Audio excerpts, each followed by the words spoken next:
يا صديقي دلني لله إني غاية الفردوس والظل الظليل. يا صديقي إننا بالله نحيا فهو نور وهو زاد والدليل. يا صديقي دلني لله إني غاية الفردوس والظل الظليل. يا صديقي إننا بالله نحيا فهو نور وهو زاد والدليل. يا صديقي حبنا يبقى إذا كنا لأجل الله نمضي للجميل. نسعى بنصح أو دعاء كلما زلت خطانا أو ضللنا ذا السبيل. يا صديقي حبنا يبقى إذا كنا لأجل الله نمضي للجميل. نسعى بنصح أو دعاء كلما زلت خطانا أو ضللنا ذا السبيل. يا صديقي فليكن ميثاقنا علما وزادا بيننا يحيي العليل. أو بقرآن لنحفظ آيه أو بهدي المصطفى نعم الخليل. Ya, bismillah, salatu wassalamu rasulillah wa ala alihi washabihi wa ala. Bapak Ibu semua, jadi pada kesempatan hari ini 5 Zulqa'dah. Zulqa'dah itu bulan Muharram, Pak, Bu. Dimana pada saat ini ya, selain 3 bulan yang lain ya, jadi Zulqa'dah, Zulhijjah, Muharram, Rajab. Di bulan-bulan itu setiap perkara kebaikan akan dilipat gandakan pahalanya. Ya, jadi niatkan, luruskan hari ini bahwa kebaikan yang sedang kita ingin raih, ya, pertama buat yang masih punya hutang, niatkan bebas riba dulu. Ya, karena ada 2 janji Allah terhadap hal ini ya. Buat yang mau, yang tadi meninggalkan sesuatu karena Allah, kita meninggalkan riba karena Allah, maka Allah akan ganti dengan yang lebih baik. Itu janji Allah. Lalu janji Allah yang berikutnya, kalau kita bersungguh-sungguh mau bayar hutang, Allah pasti bantu. 2 janji Allah sekaligus pada kita yang sungguh-sungguh mau bebas riba dan sungguh-sungguh mau bayar hutang ya, di bulan Muharram. Dan kita bicara bukan persoalan kita saja, terlalu kecil lah, terlalu remeh kalau kita hanya bicara soal masalah kita ini. Dan kalau kita terjebak secara parsial hanya pada persoalan kita saja, maka setelah kita bebas hutang, pertanyaannya apa kita akan bisa bebas hutang terus? Siapa yang menjamin? Katakanlah salah satu orang di sini sudah bebas hutang, apa terjamin dia tidak akan berhutang lagi? Enggak. Ini jadi bahaya laten, karena ancamannya waman ada ya, siapa yang mengulang lagi, faulaika ashabun nar. Tidak dikatakan dia muslim atau non muslim, langsung disebutkan penghuni neraka. Jadi buat kita yang sudah lepas lalu kembali lagi, dan kembali lagi tidak ada jaminan kita akan, ya, namanya kita dijajah hari ini, kita merasa punya uzur, punya kebutuhan, ya akhirnya kembali lagi. Lalu pada generasi kita barangkali kemudian bisa melewatinya. Bagaimana anak kita nanti? Bagaimana cucu kita nanti? Maka persoalan ini tidak bisa secara parsial kita bahas hanya dengan urusan kita saja. Enggak, kita bicara soal Indonesia nih. Ya, makanya menjadi visinya Indonesia tanpa riba. Kalau Indonesia bebas riba, bisa nggak? Indonesia bebas riba bisa nggak? Mustahil. Kenapa saya katakan mustahil? Karena bebas riba, kita bicara Indonesia bebas riba, nggak bisa. Riba itu isyarat akhir zaman. Ya, dalam hadisnya disebutkan bahwa tidaklah terjadi kiamat melainkan diantara tanda-tandanya adalah maraknya riba. Artinya kalau bebas tidak mungkin. Karena akan semakin mendekati kiamat, riba ini akan bukan makin sedikit, makin banyak bermunculan. Maka kalau Indonesia tanpa riba, itu yang hari ini kita sedang lakukan. Kita buat demarkasi nih, bahasanya Pak Ihsanuddin tuh. Jadi kita membuat semacam, ya ini bahtera Nuhnya lah. Mau naik ayo, nggak mau sudah.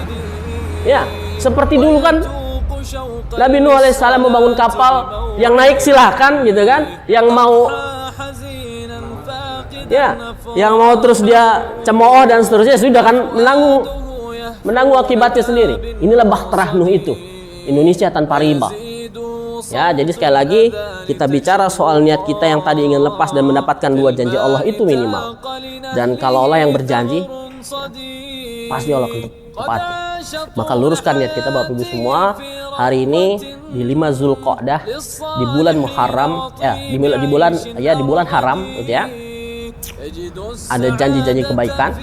Tambah lagi nih bertepatan dengan 5 Zulhijjahnya bulan depan, persis tanggal 5 Zulhijjah pada waktu itu 1424 Hijriah. Itu adalah tanggal bersejarah. Karena pada tanggal itu di bulan Hijriah, otoritas ulama negeri ini menandatangani, ya, melisensikan kepada setiap muslim haram bayar riba. Ya, dan fatwa itu bulan depan berumur 19 tahun. Otoritas ulama negeri ini di negeri mayoritas muslim memfatwakan sesuatu yang sampai hari ini fatwa itu kayak nggak ada ngaruhnya. Kalau bisa kita bicara kawal mengawal fatwa kan mestinya ini dulu yang dikawal nih. Yang sampai hari ini hampir tidak terkawal dan kita kawal setahun 2 kali. Pada tanggal terbit Masehi 24 Januari, pada tanggal terbit Hijriahnya bertepatan dengan 5 Zulhijjah. Di bulan Muharram juga. Ya, jadi ayo kita kobarkan semangatnya. Hari-hari ini adalah hari-hari, sebetulnya hari-hari buat kami adalah hari-hari closingan lah, dalam arti ini kita udah hampir 1 dekade melakukan urusan ini. Jadi kita tinggal menyusun saja nih, merumuskan saja. Tapi kita semua harus mengetahui dulu yang menjadi pokok persoalannya, supaya kita bisa menemukan solusi yang tepat. Hari ini solusi itu tidak terlalu kelihatan karena masih berceceran aja tuh. Ya, di titik ini buat teman-teman yang sudah terlanjur, kita katakan solusinya sudah ada. Ya, sudah. Buat yang sudah telanjur dulu nih. Karena di satu sisi masih ada solusi yang harus kita bangun pelan-pelan. Buat yang punya kebutuhan, yang masih dia bertahan tidak mau masuk akad-akad riba, udah. Tapi dia betul-betul punya kebutuhan. Gimana nih? Ada yang butuh modal, ada yang butuh kendaraan, ada yang butuh rumah, gitu ya. Itu semua sudah mulai kita juga bangun. Ya, kayak di Bogor tuh kita udah membuat perumahan yang kita jual. Dia mau cicil 15 tahun, 20 tahun, 30 tahun seumur hidup. Harganya sama. Ya, salah satunya itu. Jadi kalau solusi yang udah telanjur, kita akan bicarakan ini sekarang. Dan ini akan komprehensif sekaligus mendorong solusi buat yang punya kebutuhan. Nah, 2 hal yang harus saya tekankan bahwa kalau kita bicara tadi solusi adalah ya sebetulnya cuma 2 saja. Kuatin sabar atau kuatkan ta'awun. Sudah 2 itu saja, nggak ada yang lain. Kalau kita bicara sabar ya ini pendekatannya kan solusi individu saja. Ya sudah, kita mau apa-apa ini itu sabar, nggak punya uangnya sabar. Nah, tapi terbukti kan banyak yang nggak sabar. Maka kita harus kuatin ta'awun. Dan untuk mencapai ta'awun, kita mulai dari yang menjadi sumber masalahnya dulu deh. Kita bantu teman-teman yang punya masalah gratis, ya. Jadi dalam urusan ini kita melihat bahwa ya jangankan orang yang nggak punya uang ya, yang punya uang saja akan merasa tidak punya uang. Kenapa? Ya kan masih ada hutang. Jadi daripada buat bayar macam-macam, ya mendingan buat bayar hutangnya kan. Gampangnya begitu. Maka kita rumuskan satu pendekatan yang generik gitu ya. Kalau yang udah punya masalah udah tinggal dikuasakan saja supaya dirinya bisa fokus kepada yang menjadi potensi diri kita. Karena dalam persoalan riba, yang punya potensi itu jadi impotensi. Ya, pada saat yang sama dia mau lepas dari hutang, dia terus ditekan-tekan. Itu jadi kayak orang mau bangun berdiri, tapi terus dijorokin lagi ke bawah tuh. Ya, orang-orang yang masih punya hutang itu kan mengalami tekanan-tekanan penagihan yang di siklus akhir bulan dan akhir tahun tuh biasanya tekanan-tekanan itu udah pada datang tuh. Jadi kita sebetulnya ini sebuah rahasia kultur kita ya. Orang-orang kita itu sebetulnya nggak perlu ditagih. Kita bangun tidur, kita mau tidur sampai bangun tidur, kalau punya hutang itu mesti ingat. Kalau yang fitrahnya masih baik ya, jadi nggak perlu ditagih tuh. Kita mau tidur sampai bangun tidur itu yang kita ingat kita masih punya hutang. Ya, ini tambah lagi dengan tekanan-tekanan penagihan. Ya, maka akhirnya ada yang macam-macam lah itu. Ya, cerita-cerita itu banyak lah. Jadi yang hari ini kita ingin lakukan, kita ingin mengundang kehadiran negara dalam hal ini yang selama ini bisa kita katakan absen. Karena kita punya hak konstitusional untuk tidak bayar riba. Satu. Ini hak konstitusional yang melekat kepada kita sebagai warga negara muslim ya. Karena otoritas ulama negeri kita kan sudah memfatwakan. Atas dasar keyakinan beragama yang kita punya, yang dilesensikan dengan fatwa itu ya. Jadi kalau hierarkis undang-undang kita tuh yang paling atas itu undang-undang 45 tuh. Yang di situ disebutkan diantaranya adalah keyakinan jaminan negara terhadap keyakinan beragama kita. Yang hari ini hak itu tidak kita bela. Ya, tidak kita bela. Jadi kalau ada sebuah hak yang sudah termaktub bahkan dalam aturan paling tinggi sekalipun, kalau tidak ada yang bela ya sudah, diinjak-injak kita. Yang itu yang harus kita sosialisasikan terus. Kita punya hak tidak bayar riba. Hak konstitusional. Jadi kalau yang selama ini orang yang mau stop maksiat riba dianggap memplang hutang, ya itu terjadi Pak Bu. Karena gagah-gagahan saya mau taubat riba gitu ya. Kemudian mau negosiasi gitu ya. Lalu disetujui. Uangnya belum ada. Gitu ya. Jadi ini salah satu catatan juga, kalau belum ada uang nggak usah nego-nego, udah kumpulin duitnya dulu. Karena hari ini kita dituduh gitu ya, gerakan anti riba adalah gerakan ngemplang hutang bank. Hanya jadikan sebagai alasan untuk tidak bayar angsuran. Itu rendah sekali itu jadinya. Ya, jadi balik lagi, hak tidak bayar riba itu sudah melekat dan harus kita bela. Dan cara membelanya diantaranya adalah ya tentu akhirnya kita bicara pendekatannya hukum. Makanya kita buat lembaga bantuan hukum. Hari ini saya hadir bersama Ketua Umum Intra ya Pak Reza Regionaji Sarjana Hukum. Yang pada saat saya membangun Intra itu kan karena saya bukan praktisi hukum. Ya, saya tidak punya ya katakanlah legal standing untuk mewujudkan itu secara ya memenuhi aspek formalnya gitu ya. Kita sudah punya lembaga bantuan hukum yang khusus fokus hanya untuk membela hak teman-teman yang sudah bertobat. Ingat ya, memfasilitasi teman-teman yang sudah bertobat. Kalau kita bicara tobat, kita akan bicara soal bagaimana solusi riba itu sebetulnya sudah Allah kasih. Ya ayyuhallazina amanu taqullah, dipanggil orang-orang beriman ya, bertakwalah kepada Allah gitu ya. Wazzaru ma baqiya minar riba. Selesai itu. Kalau ngaku beriman, tinggalkan sisa-sisa riba. Selesai. Bahkan ditutup lagi, in kuntum mu'minin, jika kamu benar imannya. Harusnya selesai itu. Maka sebelum kita masuk kepada advokasi hukumnya, kita nggak boleh melupakan advokasi yang paling hakiki dalam hal ini. Apa itu? Advokasi iman.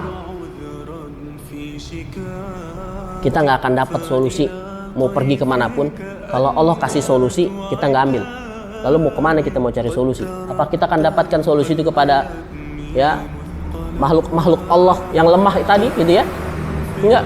Allah kasih solusi iman dulu nih. Orang-orang yang masuk menjadi pelaku riba sudah pasti imannya lagi sakit. Pulihkan dulu keimanan itu.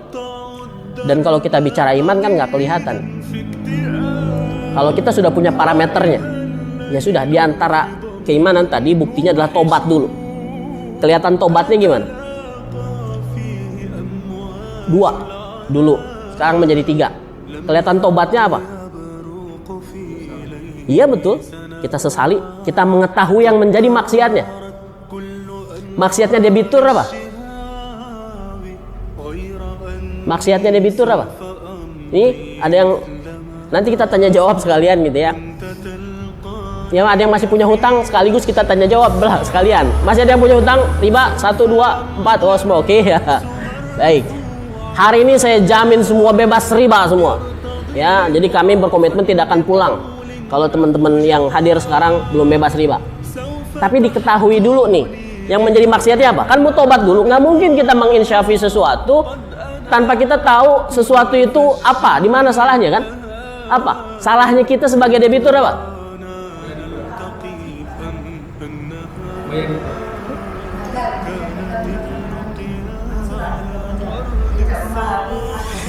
Jadi angsuran itu ada dua hukum sekaligus tuh. Hukum yang pertama haram ya, karena ada komponen riba di sana. Ya, ini sebuah hikmah. Kenapa riba itu adalah jenis maksiat yang menghukum semua pihak. Bayangin, ada kejahatan yang menghukum korban. Korban dihukum. Ya, ini kejahatan riba nih. Dalam hadis riwayat Bukhari dan Muslim, akila riba, yang memakan, yang meminta riba, kreditur. Mau dia perorangan, mau dia lembaga, mau koperasi, mau bank, akila riba, mereka meminta riba. Ya, la'anallah tuh didahului dengan laknat Allah. Ini nggak main-main. Laknat Allah itu diantara ditujukan kepada orang-orang yang melakukan dosa besar. Bahkan ditambahkan lagi dalam hadis riwayat lain, la'ana Rasulullah, Allah dan Rasulnya melaknat kepada pelaku riba. Siapa tadi? Akila riba, krediturnya. Lalu yang kedua, wa mukilahu. Siapa wa mukilahu itu? Oh, debiturnya nih. Bu, Pak, ya ini nggak main-main ini. Saya selalu ingin tegaskan bahwa ancaman kepada para pelaku riba itu perang sama Allah. Ya, itu nggak main-main itu. Jadi salah satu fase nanti dalam kehidupan kita di padang mahsyar ditantang perang sama Allah. Ya, itu termaktub secara jelas dalam Al-Quran itu di Al-Baqarah 279. Ya, perang sama Allah. Pelaku riba, kita yang sudah dipaksa membayar dirugikan, tambah lagi dengan hal itu kita menantang Allah berperang. Apakah itu sepadan? Jadi salah satu hikmah lainnya adalah kalau kreditur tidak mau menghapus ribanya, maka tugas itu harusnya dilakukan oleh siapa? Kalau kreditur karena mereka berbisnis dengan cara ini, mereka tidak mau menghapus ribanya, harusnya kan mereka yang harus. Karena di dalam Al-Quran itu disebutkan mereka tidak dizalimi dan tidak menzalimi. Sudah, pokoknya kembalikan, pokoknya saja yang diminta. Mereka tidak dizalimi, mereka nggak dirugikan.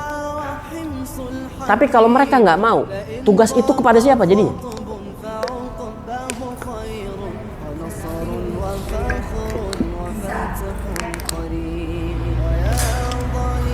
Kalau kreditur nggak mau hapus ribanya, maka tugas itu adalah jatuh kepada debitur.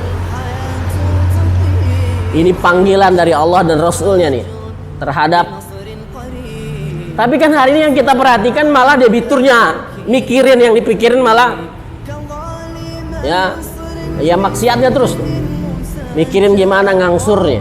Angsuran itu ada dua komponen tadi. Pertama, ribanya haram dibayar, lalu hutangnya wajib dibayar. Yang mau didulukan yang mana dulu? Yang paling mudah. Yang haram dulu yang ditinggalkan. Ribanya tadi.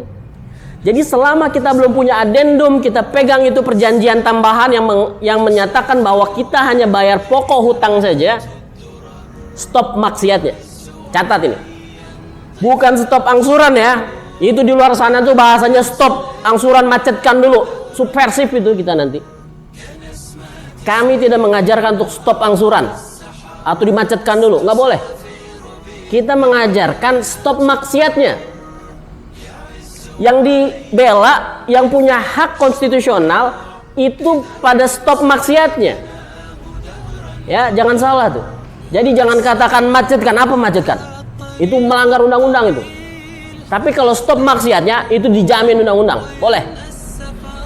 Luruskan tadi ya, ini banyak mindset yang harus kita benahi. Jadi nggak boleh memacetkan, tidak boleh.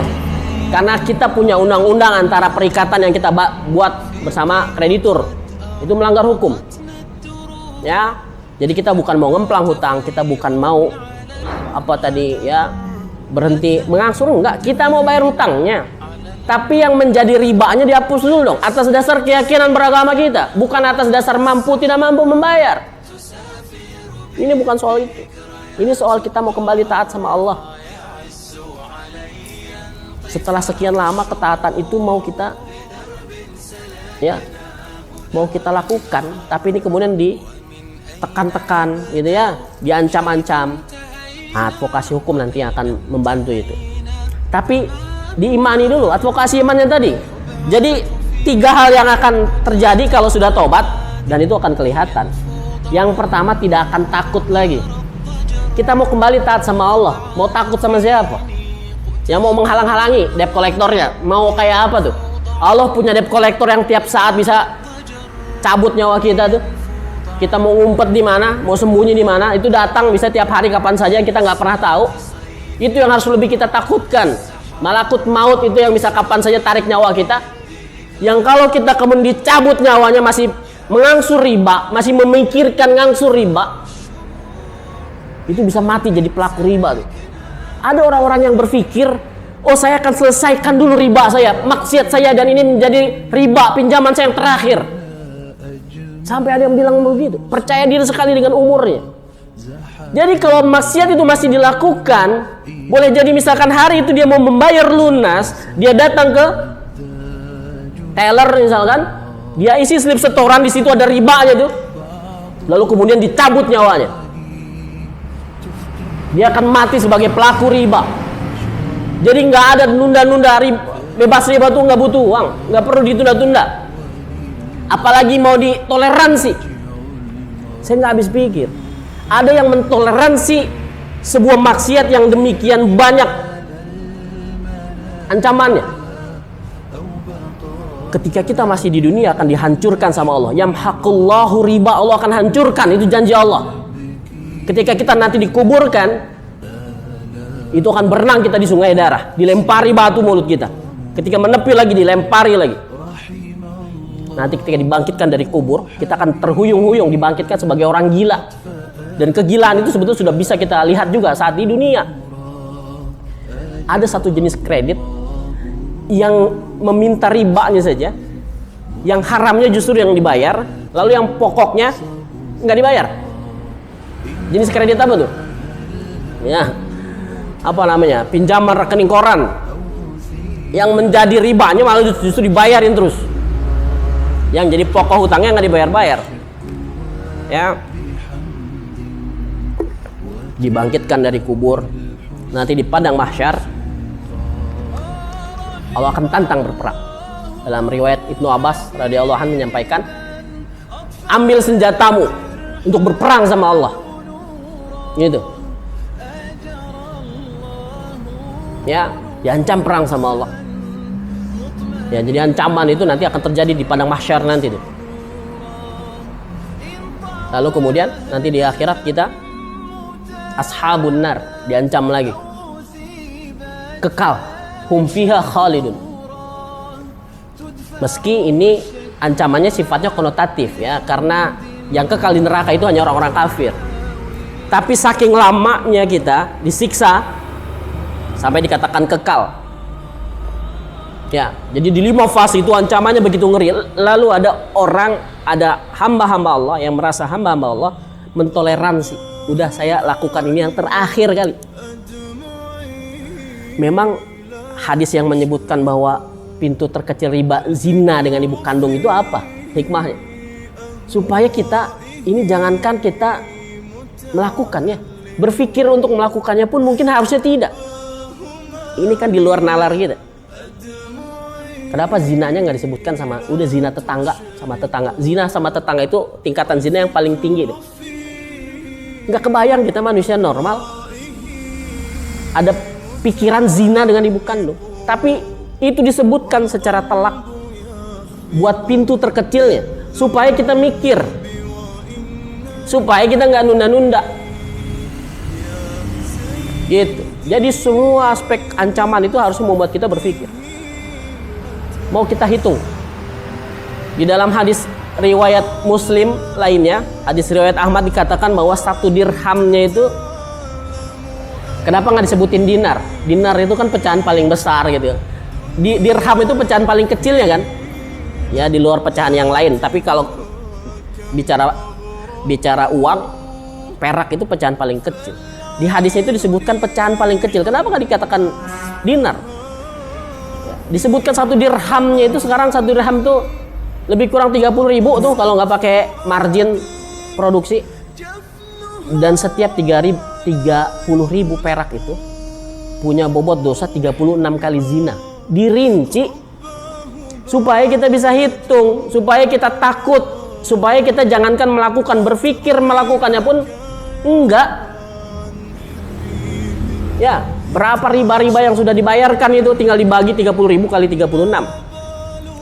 Bahkan barangkali umur lokalisasi dari mulai pertama kali sampai hari ini kalau dihitung-hitung untuk riba yang terjadi tahun 2021 saja mungkin sudah jauh lebih banyak bobot dosanya tuh.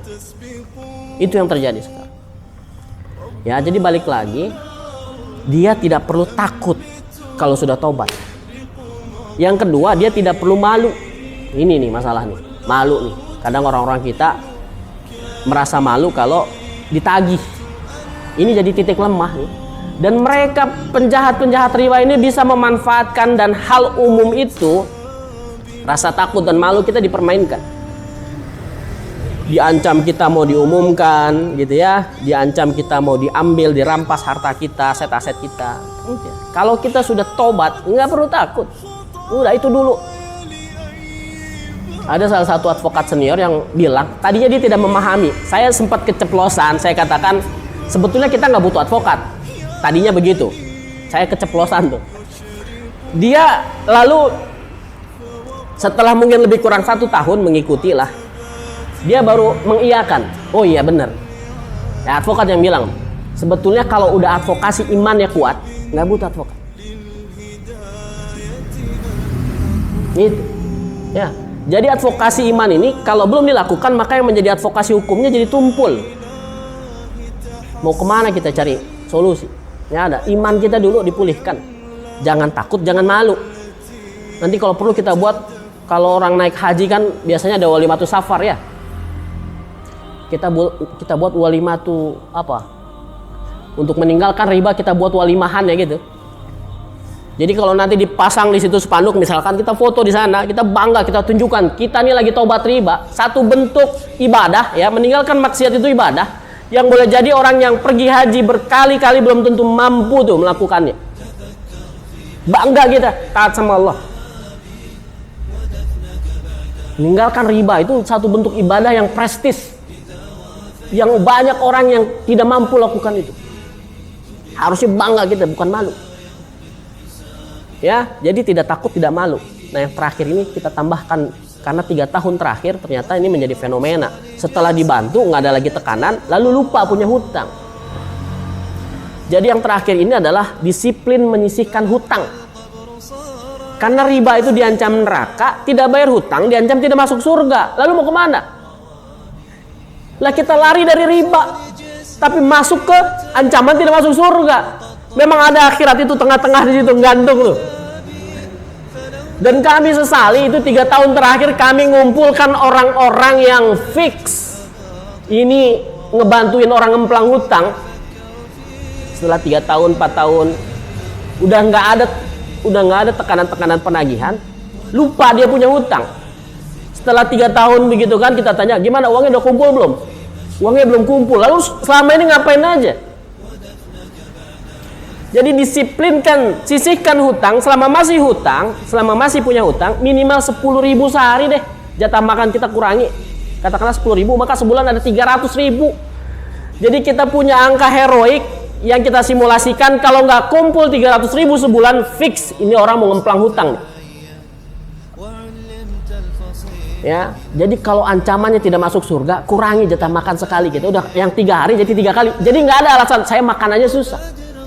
Kalau nanti ternyata 300.000 itu nggak kumpul, nanti kita tengok, jangan-jangan memang butuh dia, ya butuh bantuan, ya. Jadi kalau masih makan, nggak ada alasan tidak bisa bayar hutang.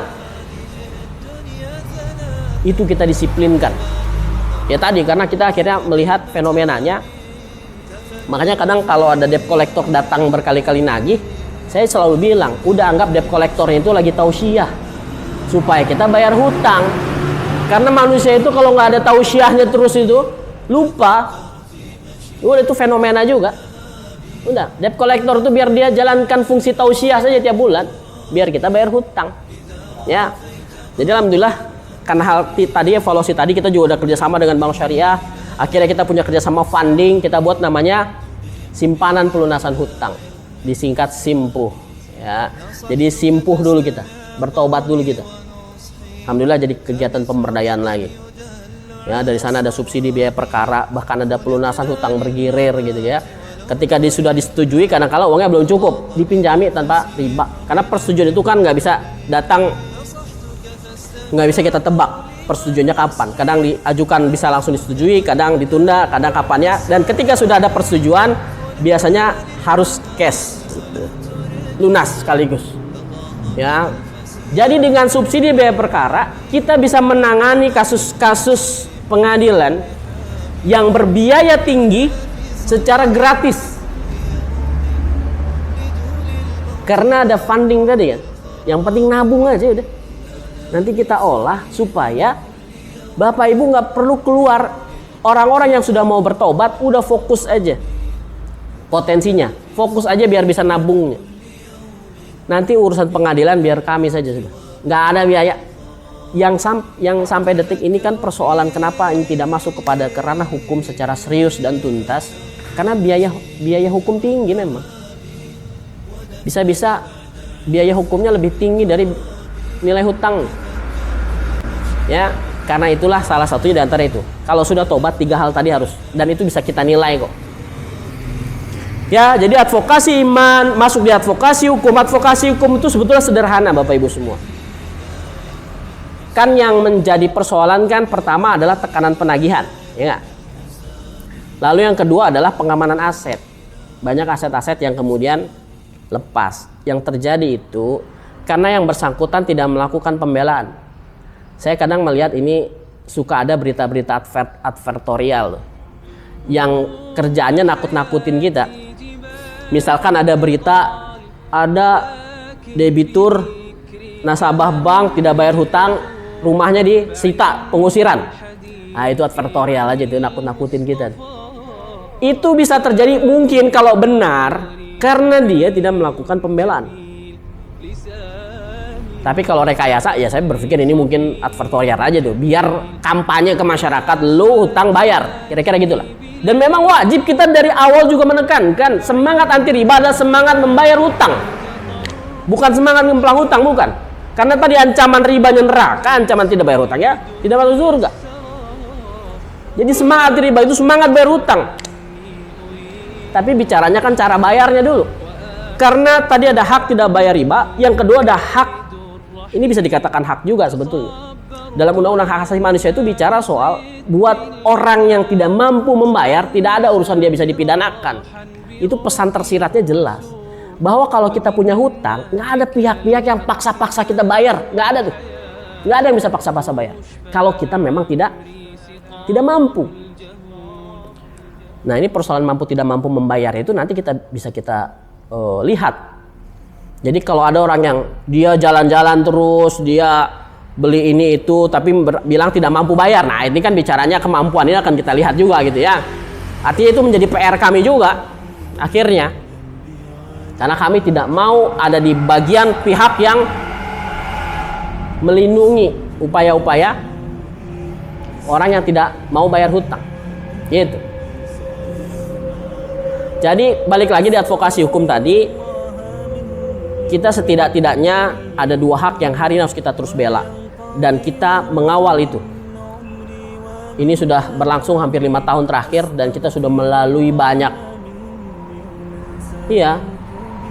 kasus.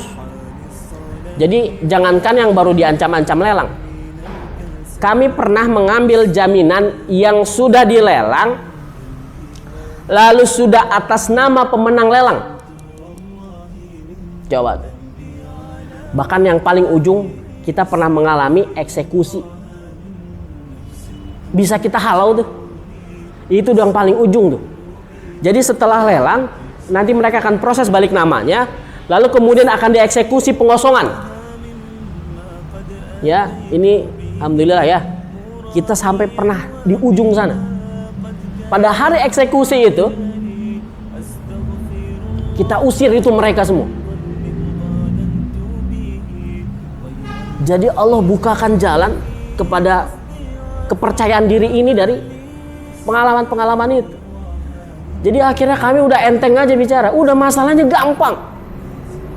Ini bicara aturan Allah dibetulkan sama aturan manusia, nggak perlu pikir lagi, udah aturan Allah kita menangkan. Terbukti ketika aturan Allah kita menangkan.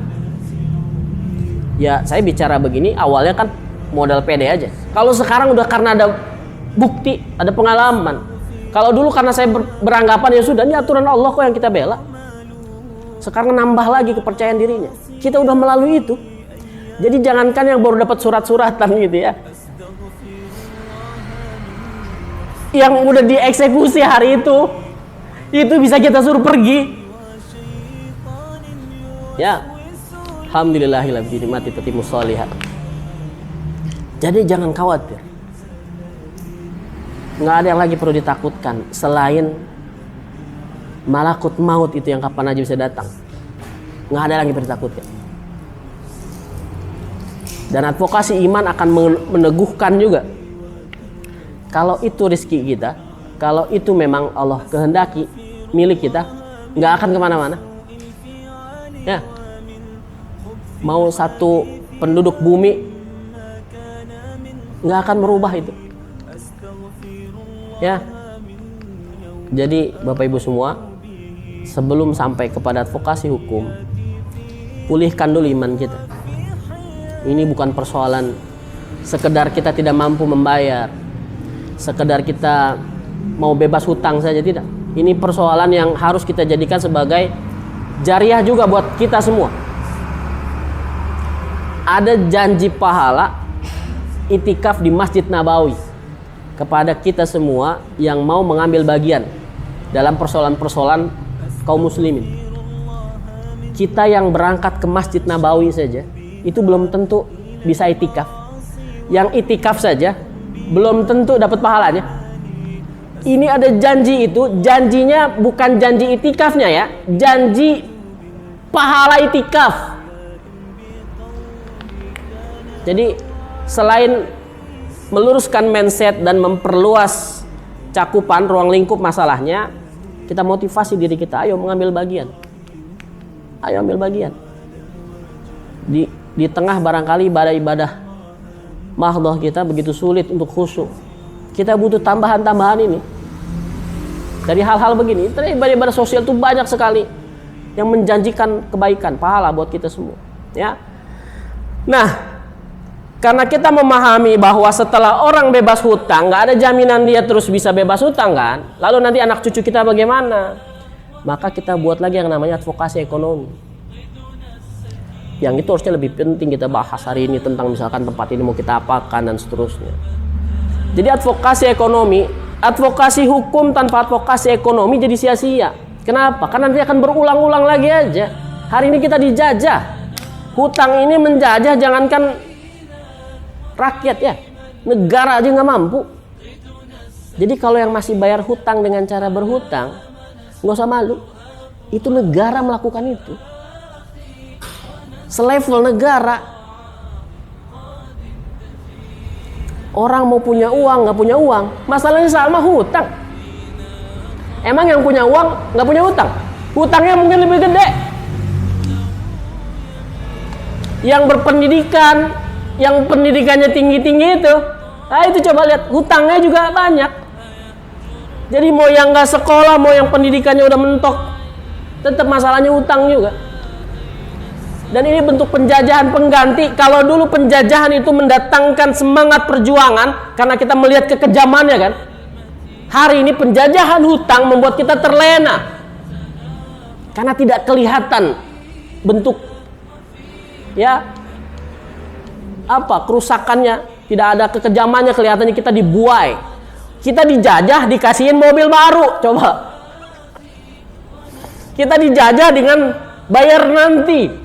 Tuh, penjajahan hari ini begitu enak. Lu ambil barangnya sekarang, bayar yang ntar. Itu penjajahan sekarang tuh membuai itu.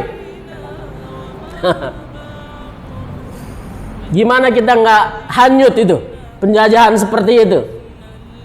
Dan itu yang harus kita hadapi sekarang. Dan penjajahan hutang ini, kalau dulu penjajahannya hanya membebaskan kita dari penjajahan dunia, penjajahan hutang itu membuat kita terjajah sampai akhirat. Ini ditunggu ini pejuang-pejuang kemerdekaan. Ya. Jadi kita tegaskan bahwa yang pertama bebas hutang. Oke? Bebas ribanya kan nggak butuh uang. Makanya kita targetkan bebas ribanya gampang, karena bebas riba nggak butuh uang. Sudah tahu yang jadi maksiatnya ya? Masih mau lanjut maksiatnya? Oke? Oke? Maka hari ini Bapak Ibu semua bisa saya nyatakan bebas riba. Udah. Bebas laknat Allah. Laknat itu artinya jauh dari rahmat Allah. Mau kemana kita minta tolong kalau masih dilaknat sama Allah? Karena masih bayar riba dilaknat sama Allah. Jadi kalau udah bebas riba, kita masih punya harapan. Doa-doa kita paling tidak terhijab. Jadi sudah bebas riba. Selesai, bebas ribanya ya. Jadi boleh pulang ya kami ya. Udah ya. Udah bebas riba kan. Ya, jadi advokasi ekonomi ini tadi paling tidak dikuncinya adalah kalau memang tidak dilakukan maka akan sia-sia saja karena akan berulang-ulang. Dan advokasi ekonomi ini bicara soal kolektivitas, ta'awun itu. Maka ini hikmah kenapa Rasulullah serukan alaikum bil jamaah. Ayo berkumpullah, berjamaah. Karena kita harus menghadapi persoalan besar ini dengan cara berjamaah. Yang hari ini gara-gara riba juga begitu mudah kita terpecah belah. Tahu lanjutan hadisnya, pintu terkecilnya disebutkan hukumannya, pintu terbesarnya disebutkan bentuknya. Tapi kita bisa bayangkan kalau pintu terkecil riba, zina dengan ibu kandung, lalu pintu terbesarnya kayak apa tuh? Dan pintu terbesar riba itu apa bentuknya? Dalam hadis riwayat Ibnu Majah itu dikatakan pintu terbesar riba bentuknya adalah mencederai kehormatan sesama muslim. Jadi agak anti klimaks tuh jadinya. Ketika kita begitu terpapar ini pintu terkecil zina dengan ibu kandung. Tapi begitu tahu ternyata pintu terbesar riba adalah hal-hal yang boleh jadi hari ini begitu gampang kita lakukan. Gibah kita tuh. Ya. Ini bentuk riba imaterial yang akhirnya membuat kita terpecah belah. Mulai dari kita saling mempersangkai. Maka dikatakan bahwa di dalam Al-Quran juga disebutkan bahwa prasangka itu adalah sedusta-dusta ucapan. Ini baru prasangka ya. Prasangka itu adanya di mana? Ya. Itu belum kita katakan tuh. Tapi dalam hadis dikatakan sedusta-dusta ucapan. Karena nanti dari prasangka itu akan lahir persepsi, yang akan lahir apapun yang saudara kita lakukan itu di mata kita akan salah aja. Lalu akan timbul dengki, akan muncul gibah, akan muncul namimah, adu domba. Sementara kita butuh persatuan. Ini gara-gara kita tidak saling menghormati, menjaga privasi, menjaga sesuatu yang kita pun ingin terjaga dari itu. Ya, di antara kita nggak ada yang mau kemudian diomongin. Sekalipun memang itu kita lakukan ya. Gibah itu kan perbuatan yang memang diomongin tapi kita lakukan. Itu gibah tuh. Karena kalau bukan namanya fitnah. Jadi kalaupun kita lakukan itu, kita jaga betul. Kita nggak mau tuh kemudian aib kita diomongin. Hati-hati tuh Pak. Karena kita juga akhirnya butuh persatuan. Jaga bener. Jadi saya selama ini akhirnya punya rumusan gini. Kita butuh kebersamaan, tapi bukan kebersamaan yang semu, yang sekedar secara fisik kumpul saja, tidak. Orang kadangkala kita yang tidak kenal saudara muslim yang lain, kita bisa tergerak hati kita mendoakan. Tapi kepada orang yang kita kenal kadang kita malah membenci, saling membenci. Atas dasar ukhuwah ya, dengan seluruh keutamaannya. Harusnya orang-orang yang kita kenal ini jauh hati kita bersihkan. Nggak boleh ada prasangka, nggak boleh. Tapi kalau prasangka itu memang udah nggak ketahan terus, kita ketemu dia, kita nggak suka dia, lalu timbul prasangka, timbul lagi, udah. Sebaiknya kita berpisah, udah. Kalau hati kita tidak bersih, tidak ya terus menerus berprasangka saja, sebaiknya kita berpisah supaya kita tidak perlu nanti akhirnya pisah juga, tapi berpisah sebagai musuh. Selamatkan hati kita. Udah. Tidak perlu lagi bersama dia. Kita pindah. Lalu nanti kalau memang persatuan itu secara individu tidak terjadi, maka persatuan antar kelompok akan kita lakukan. Karena persatuan antar individu ini butuh kebersihan hati. Ini riba juga nih, riba imaterial. Bahkan dikatakan memakan bangkai saudara kita sendiri. Ya, jaga persatuan. Dan ini bentuk riba yang hari ini mungkin kita tidak waspadai. Kita terlalu bersemangat dengan bentuk-bentuk riba yang paling kecil tadi. Ini riba yang paling besar. Karena kita butuh ta'awun, kita butuh berjamaah, dan jamaah tidak mungkin terwujud kalau kita tidak menjaga kebersihan hati kita. Jadi penyatuan antar individu kita lakukan, kita buat prioritas bersamanya. Nanti persatuan antar kelompok juga harus terjadi. Tapi penyatuan antar individu dengan persatuan antar kelompok akan berbeda, Pak, Bu. Kalau penyatuan antar individu ini akan terjadi secara, jadi kalau kita bicara dinamikanya itu terlalu tinggi. Salah dikit aja singgung. Gitu ya. Itu terlalu. Jadi kalau yang baper-baper jangan. Persatuannya jangan di individu, nanti di kelompok saja. Nanti antar kelompok jauh lebih terjadi secara mekanismenya, udah terjadi secara mekanik tuh. Udah antar SOP, antar draft kontrak dan seterusnya. Nggak ada baper-baperan. Tapi selamatkan hati. Yang bersama kita tidak membuat kita berhenti berprasangka, mulanya dari selalu dari prasangka. Maka dikatakan prasangka itu sejuta-juta ucapan. Padahal belum diucapkan, tapi hukumannya dia sedusta-dusta omongan. Ya, dan advokasi ekonomi butuh kolektivitas, butuh berjamaah. Karena hari ini kalau kita bicara bisnis, mana bisnis yang dikuasai oleh umat Islam? Tidak ada. Maka harus kita mulai dengan persatuan. Ada satu bentuk model bisnis yang akan lahir dari persatuan itu. Namanya bisnis on demand. Ya, on demand. Ya. Apa itu bahasa Madiunnya tuh?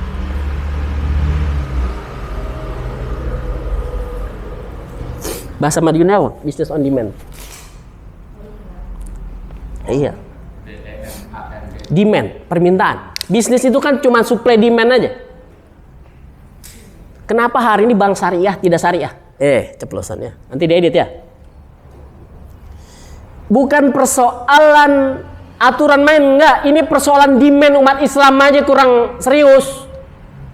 Karena mereka berbisnis, kalau demand kita serius, sungguh-sungguh dan kelihatan, itu bank syariah yang benar-benar yang kita inginkan pasti lahir. Jadi kalau hari ini barangkali ada bentuk-bentuk akad-akad banci itu karena demand kita yang kurang serius, yang tidak kelihatan. Karena bisnis itu bicaranya kalau demandnya ada, supply pasti datang. Nah itu nggak ada urusan dia mau agamanya apa, mau kayak apa segala macam, nggak ada urusan. Jadi kita kurang kuat nunjukin demand kita yang mau bentuk-bentuk akad syar'inya.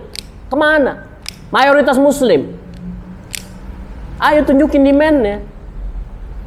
Jadi bisnis on demand ini bisnis yang lahir karena permintaan, yang lahir karena daya serap dulu. Kan bisnis itu kekuatannya cuma dua aja sebetulnya. Dia mau dari daya saing dulu, bisnis murni, atau mau dari daya serap dulu, komunitas. Jadi bisnis sama komunitas itu kan akhirnya akan saling mencari. Cuman hari ini kita sudah sadar bisnis tapi belum sadar komunitas. Padahal dikatakan alaikum bil jamaah. Kumpul, pulang sibuk mikirin hutang lagi masing-masing. Lu kumpulnya ngapain? Jadi kita udah banyak sadar bisnis, belum sadar komunitas. Maka kita buat itu bisnis on demand. Kita harus produksi yang kita konsumsi. Dan kita harus konsumsi yang kita produksi. Itu untuk mewujudkan itu aja kita sampai ngasih rumah, coba. Jadi kita punya namanya hunian tahun. Kita siapkan 50 rumah, udah DP-nya gampang terjangkau, cicilannya suka-suka, coba. Asal 50 orang yang bertetangga ini beli berasnya jangan kemana-mana. Ya, selama ini kan kendalanya ini ada dari Ponorogo, ada Madiun, jauh, menenteng-nenteng beras repot. Udah bertahun-tahun kita lakukan itu, susah. Ini kalau sudah bertetangga masih ada alasan susah lagi. Ini setannya ada di sini. Kita belanja nggak jadi lebih mahal. Bahkan kita tahu karena kita produksi kan, kita tahu tuh kualitas berasnya kayak apa, nggak ada campur-campuran ini tuh. Karena kita ada di level produksi, maka yang kita konsumsi sekurang-kurangnya ada di harga agen. Pasti lebih murah. Sesederhana itu. Yang hari ini memang diakomodasi oleh Badan Hukum Koperasi. Karena itulah ada Abangda. Ya. Bentuklah Abangda. Intra Bangun Persada. Jawa Timur. 1, 2, 3, 4, 5 harus cukup. Syarat koperasi sekarang cuma 7. Apalagi sekarang 9 ya? 8? 9? 9 ya. Meski jadinya jadi nggak berasa koperasi, karena koperasi itu kolektif ya. Ya Bangda sudah ada, udah kita buka perwakilan Jawa Timur. Tempatnya di mana? Di sini. Ini yang punya tempat nunggu proposal kita nih, mau kita apain. Dan masalahnya udah bisa kita anggap selesai. Yang harus kita pikirin benar-benar adalah potensinya. Karena memang masalah itu akan datang terus. Kalau kita nggak siap, kalau potensi kita kuat, maka tidak ada masalah yang akan membuat kita merasa susah. Itu advokasi ekonomi. Kuncinya adalah konsumsi yang kita produksi dan produksi yang kita konsumsi. Kalau dalam aspek bisnis yang paling sederhana ini kita gagal, udah nggak usah bicara bisnis yang lain-lain deh. Ini yang paling mudah saja kita gagal kok. Makanya butuh persatuan. Jadi kalau di antara kita ada setan-setan yang mengadu domba, yang segala macam, sudah tinggalkan. Ada hal yang jauh lebih penting buat kita lakukan. Bebas hutang. Setelah bebas hutang berikutnya adalah membebaskan hutang. Bebas hutang buat diri sendiri, membebaskan hutang buat teman-teman kita yang lain. Ini hutang ini juga menarik nih. Hutang itu adalah menghutangi ya. Itu adalah satu bentuk ibadah yang hari ini mungkin kita sudah bisa hitung-hitung pahalanya. Karena pahalanya pasti. Yang sedekah saja yang kita lakukan mungkin 20-30 tahun lalu, yang hari ini kemudian kita tidak ikhlas, itu bisa gugur tuh pahala sedekah kita. Tapi menghutangi orang itu, kalau tidak dibayar di dunia, Allah akan bayar di akhirat dengan kebaikan, pahala orang itu. Kalau kebaikan sudah habis, maka dosa kita yang akan dialihkan, dikurangi. Itu benar-benar itu. Jadi kalau kita mau siasat uang cuman 2.000 misalkan, mau dikemanakan, dihutangi saja. Karena menghutangi orang itu mendapatkan pahala sedekah. Selama hutangnya belum balik, itu pahala sedekah mengalir terus. Lalu 2 kali meminjamkan, 2.000 tadi kita pinjamkan, balik lagi. Lalu orang tadi datang meminjamkan, kita pinjamkan lagi. Itu 2 kali meminjamkan, dapat 1 kali pahala sedekah dengan uang yang sama dan dijamin sama Allah. Itu Masya Allah. Yang hari ini orang malah takut. Ya, jadi kita membebaskan hutang. Karena yang berikutnya adalah atas banyaknya faedah tadi hutang itu, kita akan menjadi orang yang akan menghutangi. Dan hutang ini unik Bapak Ibu semua. Kita tidak perlu membuat orang itu datang kepada kita secara terhina. Meski jadi alibi juga kan, dia malu kalau meminta, akhirnya pinjam. Padahal mungkin dia niat dia kalau udah minjem mau ngemplang gitu kan. Makanya kita udah siap-siap aja. Tapi kalau lo ganti dengan kepastian pahala, udah banyak-banyak aja ngutangin orang dah. Syukur nggak dibayar. Jadi hutang ini bukan persoalan ikhlas nggak ikhlas. Mau kita ikhlas, mau kita tidak ikhlas, itu adalah hak manusia yang Allah akan janji penuhi nanti di akhirat. Mau kita ikhlas ataupun tidak ikhlas. Kalau sedekah itu kudu ikhlas. Tapi kalau hutang itu hak kita yang Allah akan penuhi nanti, pasti pahala. Jadi bebas hutang, membebaskan hutang, memberi hutang. Nih, yang ketiga. Nanti yang keempat adalah memutihkan hutang. Lalu yang kelima, target kita semua adalah tidak ada lagi orang yang butuh hutang. Siap nggak tuh? Mau tidak kita sampai ke sana?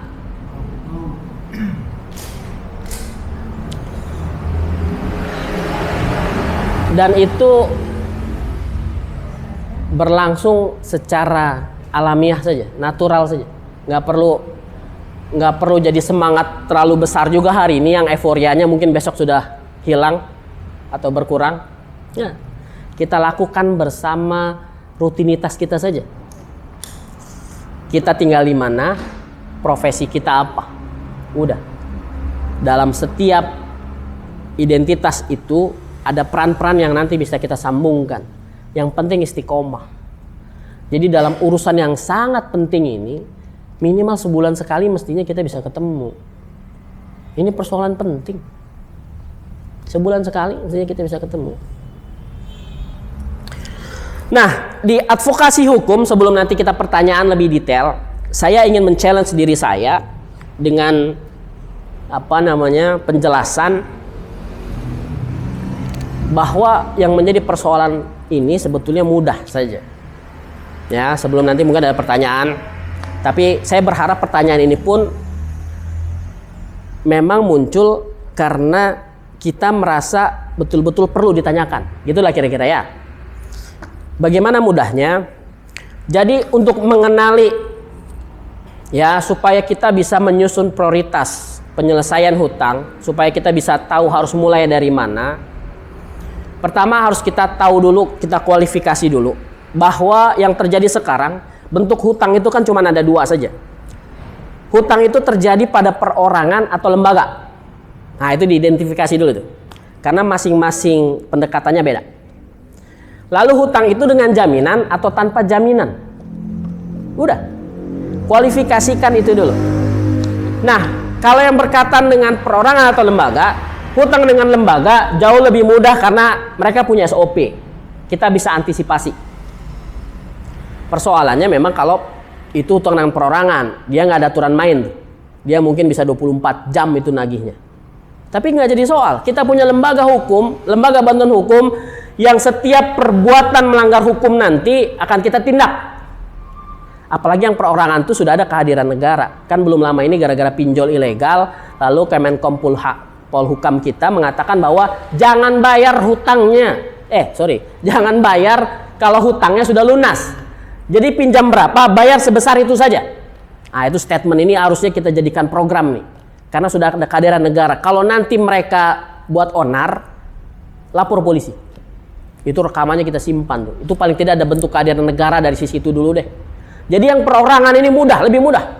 Ya, yang penting ada kesadarannya tadi. Mereka pasti melanggar hukum. Mereka pasti membuat ada tindak pidana pasti yang terjadi dalam setiap bentuk penagihan utang. Pasti itu. Ya, jadi kalau pendekatannya perorangan memang kita butuh ketahanan lingkungan sama ketahanan diri. Mereka nggak bisa apa-apa. Tapi kalau sampai udah ngedobrak pintu, memaksa masuk, bentak-bentak, udah buktinya saja dikumpulin. Nanti kita bantu, kita proses ke polsek terdekat. Karena itu bentuk pidana tuh. Ya, urusan hutang hanya perdata saja. Tapi kalau sampai penagihannya begitu, itu jadi pidana. Nah, kalau yang lembaga, dia ada SOP-nya. Jadi kita akan tahu nanti prosedur yang akan mereka lakukan mulai dari SP-nya, mulai dari pemberkasan lelangnya, mulai dari pada saat terjadi lelangnya dan seterusnya. Udah cuman begitu-begitu aja. Lebih gampang gitu. Paling nanti begini. Ya memang pasti begitu. Jadi nggak usah diladenin. Orang datang nih, nagih. Udah, Pak saya mau kerja. Kalau yang ini kalau bicara langsung masuk dengan yang jaminan, kita punya jaminan di sana, proses aja. Udah gituin. Itu ntar dia bingung tuh. Yang biasanya kita takut gitu ya, ini nanti dilelang begini begitu gitu ya. Pak itu proses aja. Katakan proses aja. Ya itu untuk paling tidak apa namanya? Ya membuat dia nanti dia mau ngapain lagi bingung. Yang dengan jaminan ya, Pak. Tapi nanti kita secara pendekatan hukum kan juga kita jalankan. Karena yang dengan jaminan prosedur penyitaan sama paksa lelangnya itu tidak mudah selama ada pembelaannya. Celah hukumnya banyak. Saya tidak katakan celah lah ya. Ada hak-hak debitur yang bisa kita perjuangkan. Itu bukti lemahnya hukum manusia. Banyak sekali. Jadi mulai dari prosesnya yang panjang, yang prosesnya sendiri yang tidak bisa sembarangan. Nah, jadi katakan saja kalau yang dengan jaminan, nilai jaminan kita pasti lebih tinggi dari nilai hutang kan. Pak saya mau fokus bayar hutang, saya mau kumpulin duit, udah nggak usah macem-macem gitu loh, nggak usah datang juga tiap hari ngapain. Saya akan bayar hutang saya, tapi uangnya sekarang belum ada. Atau kalau perlu saya akan jual asetnya, sudah ada jual aset. Kalau perlu memang ya kalau kita bicara jual aset kan nggak tahu kapan. Dan kalau kita bisa jual aset juga kan harganya harus cocok. Udah, yang dengan jaminan katakan saja, saya mau jual aset, saya mau bayar hutang dengan jual aset. Udah, selesai. Nanti kalau dia terus memaksakan prosedurnya, nanti upaya hukum, lembaga bantuan hukum kita yang akan turun. Dan kita sudah punya rumus, ya kita sudah punya pendekatan. Mau 1 juta orang yang kita bantu di hari yang sama, itu bisa kita lakukan. Meski dengan SDM yang masih terbatas. Jadi sesimpel itu. Jadi nanti ada pendekatan yang disebut dengan 1792 ya, KUH Perdata. Undang-undang yang mengatur soal surat kuasa itu adalah aturan yang sama mengatur perikatan kita dengan mereka. Jadi kalau ada yang bilang, oh kuasa ini saya nggak ada urusan dengan pihak lain. Dengan adanya surat kuasa jadi punya urusan. Jadi mekanisme pengalihan tekanan itu terjadi ketika Bapak sudah memberikan kuasa kepada Indra.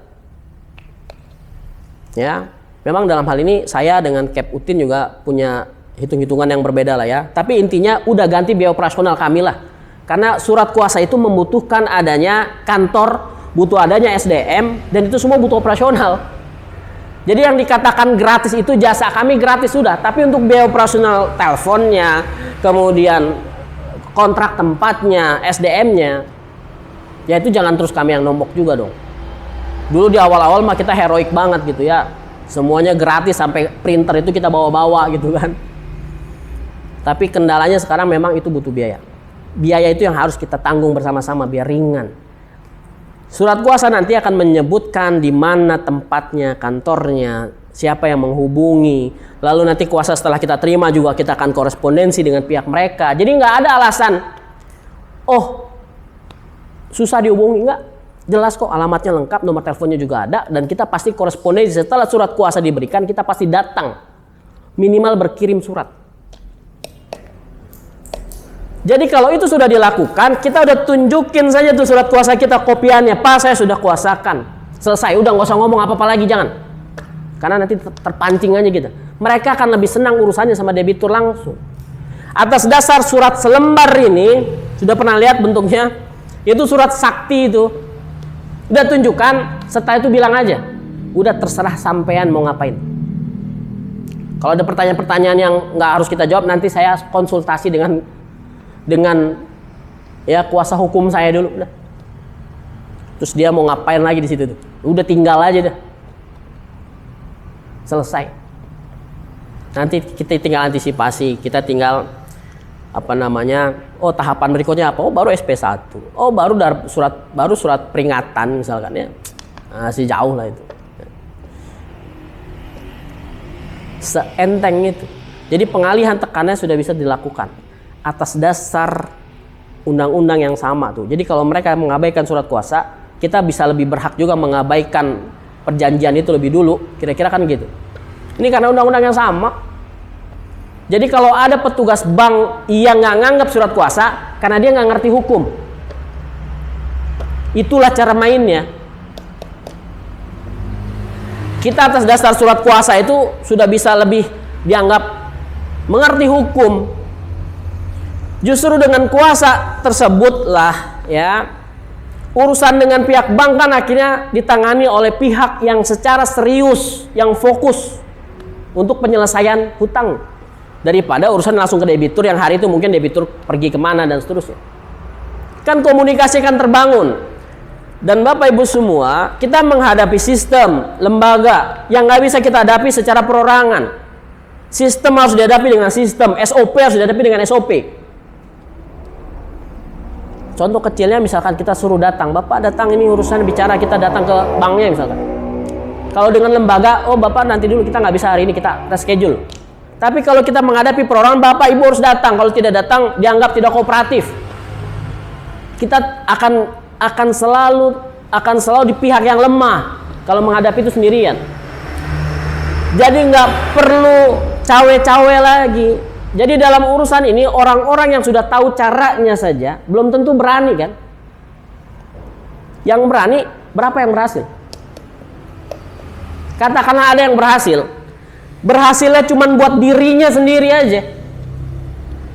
Tapi kalau kita selesaikan melalui lembaga, apa yang kita selesaikan itu akan menjadi jalan bypass kita kepada lembaga yang sama. Ketika ada yang butuh bantuan lagi, kita udah tinggal, nih caranya kayak kemarin nih, begini. Itu kelembagaan tuh. Jadi berhentilah sudah. Daripada kita begaduh saja, cari info ini, negosiasi sama, ajukan lalu bertahan. Udah itu doang kuncinya. Kan bertahannya itu kalau secara individu susah. Sudah, jadi ada lembaga bantuan hukum yang gratis menangani masalah kita. Kita buat lembaga pemberdayaan yang juga secara serius mengadvokasi ekonomi. Jadi semua pertanyaan Bapak Ibu semua pasti akan sama saja. Ini gimana sudah didatangi terus. Kalau sudah surat kuasa, selesai tuh pengalihan tekanan tuh, udah nggak ada tekanan-tekanan lagi. Terus gimana nanti proses lelang dan seterusnya? Nanti kalau perlu nanti kita buatkan itu step by stepnya. Karena secara kelembagaan memang begitu yang akan dilakukan, yang akan terjadi seperti itu. Nah memang kalau teman-teman di Bekasi itu mereka banyak menangani kasus-kasus tanpa jaminan. Kalau saya memang udahlah yang tanpa jaminan bisa kita kerjain sendiri kok gitu kan. Karena yang tanpa jaminan mereka nggak pegang apa-apa. Kita mau negosiasi cara bayar bagaimanapun pasti dikasih. Pasti dikasih. mereka nggak pegang apa-apa. Sama kayak perorangan pegang jaminan. Yang perorangan pegang jaminan itu nggak ada pengikatannya tuh. Itu bisa dikatakan tidak ada jaminan. Ya, jadi yang tanpa agunan itu mereka nggak bisa apa-apa. Maka balik lagi, advokasi imannya itu jangan pernah takut, jangan pernah malu, jangan juga petentang-petenteng. Lalu karena sudah berani, udah nggak takut, udah nggak malu, tapi lupa untuk menyisihkan bayar hutangnya. Jadi ini semua kita atur secara mekanisme kelembagaan sampai pada akhirnya advokasi iman, advokasi hukum, dan advokasi ekonomi ini bisa terintegrasi secara serius sehingga bebas ribanya sudah bisa kita lakukan sekarang juga, dan bebas hutangnya bisa seumur hidup, bahkan seumur bumi. Ya, dengan semua target-target kita itu. Baik, itu saja barangkali yang bisa saya sampaikan. Ini semua mudah-mudahan bisa menjadi follow up yang kalau kita bicara provinsi mewakili Jawa Timur. Ya, nanti kita koordinasi lah untuk Jawa Timur. Karena visinya Indonesia tanpa riba, maka 34 provinsi itu harus terwakili. Kita mulai dari Pulau Jawa dulu. Ya. Jadi silakan kalau mau ada yang didiskusikan, ya mudah-mudahan bisa mempertajam follow up kita. Hari ini penting, tapi yang jauh lebih penting setelah hari ini apa nih? Ya. Jangan sampai akhirnya menguap lagi saja. Dan itu pun sebetulnya kan juga pilihan juga kan, tadi kita bicara motivasi, jelas kita ingin mengambil bagian ya dalam jariah, ya dalam pahala-pahala yang boleh jadi ketika kita ya ibadah-ibadah makhluk kita masih akan sangat terasa kurang. Kita butuh pahala-pahala jariah seperti ini.